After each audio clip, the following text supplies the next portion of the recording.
A new investigation into UK arms exports to Israel has revealed that Britain is still sending a wide range of goods and arms even after suspending export licenses last September.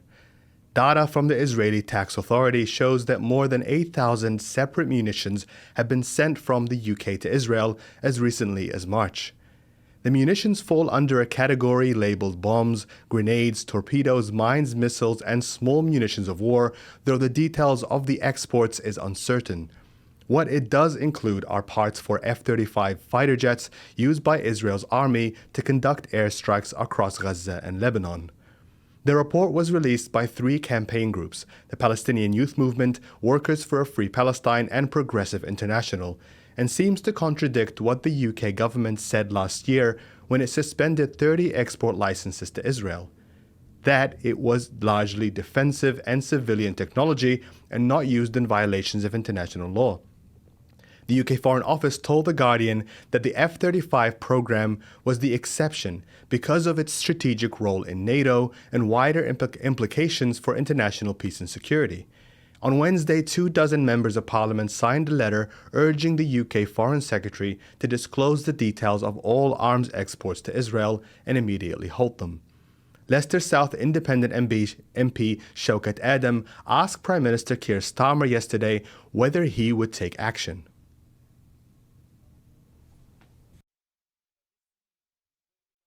Approved a plan to officially conquer Gaza. And just yesterday, Minister Smotrich vowed that Gaza will be entirely destroyed and that the Palestinians will have to leave in great numbers to third countries. This comes at the end of the extermination of over 50,000 Palestinian men, women and children, and something at the same time simultaneous expansion of illegal settlements in the West Bank, something I witnessed with my own eyes last week. So will now the Prime Minister finally acknowledge that ethnic cleansing is underway and to end all UK military cooperation with Israel, especially the illegal provision of F-35 fighter jet parts, or will he risk make Britain complicit in war crimes and be the Prime Minister to see Britain answer at The Hague for its role in this atrocity?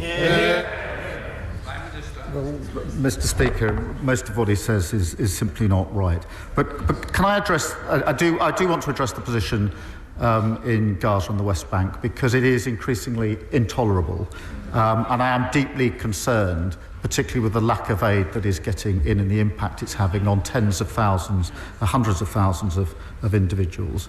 That concern is something I recently reaffirmed to the Prime Minister of the Palestinian Authority, where I asserted again that a two-state solution is the only viable approach for peace. And our focus is on delivering peace for Palestinians and Israelis, returning to the ceasefire, getting the hostages out, and humanitarian aid in that is desperately needed in greater number and more quickly.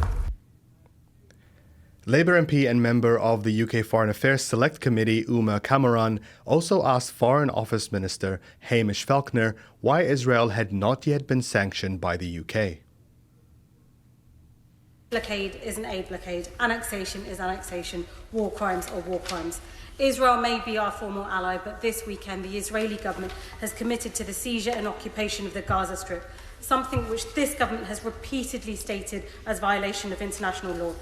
Can the Minister tell this House the reasoning that FCDO officials have provided him for not escalating the UK sanctions on Israel? We will be taking action in response to the events that we see, as this House would expect. I will not comment on sanctions further from the dispatch box, but I recognise the force of the contributions and the commitment of many of my honourable friends, including the Honourable Member for Bowen Stratford, on these questions.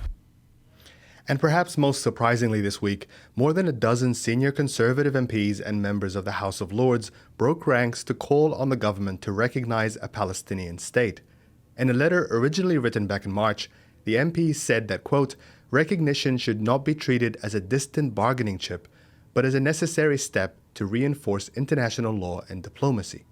In a rousing speech to the House on Tuesday, Tory MP for the Wrekin, Mark Pritchard, said he had supported Israel for decades, but now he believes he got it wrong. And for many years, I've been in this House 20 years, I have supported Israel pretty much at all costs, quite frankly. But today, I want to say that I got it wrong. And I condemn Israel for what it is doing to the Palestinian people in Gaza and indeed in the West Bank. And I'd like to withdraw my support right now for the actions of Israel, what they are doing right now in Gaza. Of course the hostages should be released. Of course that Israel has a right to exist. Of course the Israeli people, the Jewish people should have the right to live in peace, but so do the Palestinian people. And you can read more on the story and the government's response by following our reporting at middleeasteye.net. Escalation between India and Pakistan shows no sign of slowing up amid an exchange of airstrikes and artillery shelling in which at least 15 people have been killed and dozens more injured. Diplomatic relations declined rapidly when militants killed 26 civilians in a coordinated attack in Pahalgam, Kashmir, 2 weeks ago. Airports have closed across northern India, where the government is holding all-party meetings to brief opposition leaders on so-called Operation Sindoor, airstrikes that it says are targeting Kashmiri terrorists, but which have reportedly killed a number of civilians. Kashmir has long been a cause of rivalry between the two neighbouring nations, since they were partitioned in 1947 and the territory left disputed. In 2019, India asserted control over the semi-autonomous region and has since justified militancy and censorship as necessary efforts to combat terrorism, a rhetoric in keeping with the current airstrikes. India has accused Pakistan of involvement in the Pahalgam attack. Pakistan has firmly denied this, calling India's attacks unprovoked and accusing its neighbour of using Pahalgam as a false pretense to further encroach on Kashmiri independence. But speaking to MEELive, Kashmiri journalist Jafar said, while the people of Kashmir want both an end to terrorism and due autonomy, war is not in their interests. Needs to go to Kashmir, come to us and ask us that what is it that we want.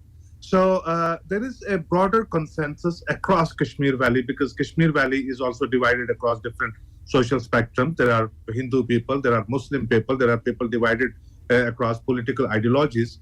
So they want terrorism to end. They want the terrorist act that took place on 22nd of April to be avenged. But no one in Jammu and Kashmir wants war, because we have seen very closely that what does it mean. And once you initiate war, it's not in anyone's hand to bring that to an end. So people are very, very cautious in Kashmir. Hamas has denounced what it calls an attempt by Israel to force a partial agreement through tactics of starvation and genocide ahead of US President Donald Trump's visit to the region next week. On Monday, Israeli officials proposed a partial end to the aid blockade of Gaza that would see the delivery of supplies controlled through Israeli hubs under conditions set by the military.